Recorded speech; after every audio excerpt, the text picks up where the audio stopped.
Gang नहीं है वो, बाहर कोई हमारे इलाके का ही कोई बंदा बाहर बैठा है, उसने इसकी जिम्मेवारी ली थी। उन जरूर संपर्क में थे, क्योंकि ये खुद तो सक्षम है नहीं। अब वो सारी कड़ी को हम जोड़ेंगे। यहीं के एक पानीपत के जो बाहर रहते हैं, उन्होंने संपर्क साधा है इनको और आके फिर टास्किंग की थी, जाके आप दहशत का माहौल बनाओ। बैकग्राउंड क्रिमिनल हिस्ट्री इनकी तीनों की अभी तक कोई भी नहीं पाई है। फ्रेशर्स हैं, जैसे पहले भी मैंने कहा था, नौजवान युवक जो इनके झांसे में आकर, छोटे मोटे लालच में आकर जो बहकावे में आ जाते हैं, ये भी अभी तक लगता है उसी के शिकार हुए हैं। और फिर एक बार से फिर मैं आप लोगों के माध्यम से अपने नौजवान बच्चे हैं उनसे यही अपील करूंगा कि इन लोगों के झांसे में न आए। ये सिर्फ आपको बहका के आपको एक कानून के शिकंजे में अनावश्यक तौर पर आपको फंसवाते हैं। इनका पर्पज भी हल नहीं होता और आपका भी कोई पर्पज इससे लंबे टर्म का हल नहीं होता है। मेहनत करके काम करना चाहिए, मेहनत करके अपनी नौकरी लेके अपना काम चलाना चाहिए।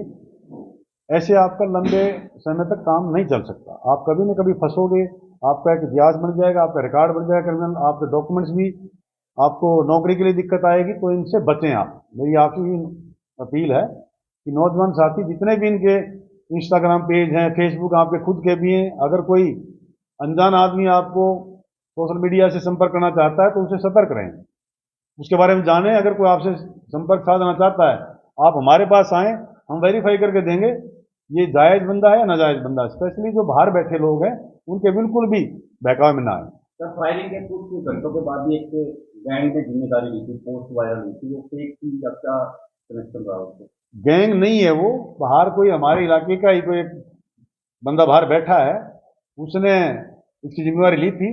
उसके साथ भी इसको जोड़ के हर एक चीज में हम अनुसंधान करेंगे। हथियार कहाँ से आए सर? दोबारा बताओ। जरूर संपर्क में थे, क्योंकि ये खुद तो सक्षम है नहीं। अब वो सारी कड़ी को हम जोड़ेंगे। हथियार भी मुहैया करवाया है इनको। किसने करवाया है? क्योंकि अगर इनका कोई क्रिमिनल इतिहास होता, रिकॉर्ड होता, तो पता लग जाता। मोटा मोटा मैंने ये बताया ना, जो नाम ले रहे हैं हम, यहीं के एक पानीपत के जो बाहर रहते हैं, उन्होंने संपर्क साधा है इनको और आगे फिर ये टास्किंग की थी, जाके आप दहशत का माहौल बनाओ। उसी के चक्कर में इन्होंने जो फायरिंग की थी। सर, कहीं और भी धमकी दी इन्होंने वारदात के बाद? नहीं, इन्होंने अब तक कोई ऐसी बात सामने नहीं है कि इसके अलावा कोई वारदात की हो या और कोई इनको टास्किंग की हो। बिल्कुल फ्रेशर हैं। पैसों के लालच तो मैं बताया ना आपको, पैसों के लालच में ही तो अपना जीवन खराब कर लेते हैं। हवाला का कोई कनेक्शन मिला सर? अभी तक कोई ऐसी डिटेल हमारी इन्वेस्टिगेशन नहीं हुई है, कोई इसमें पूछताछ नहीं हुई है। हमारी एसटीएफ की टीम भी और जो हमारी चाहिए टीम है, ये अब आज माननीय अदालत में पेश करके इनका जो पुलिस रिमांड मिलेगा, उस अवधि में हम सारी डिटेल पूछताछ करके हर बार आपको जो भी इसमें खुलासा होगा आपको अवगत कराएंगे।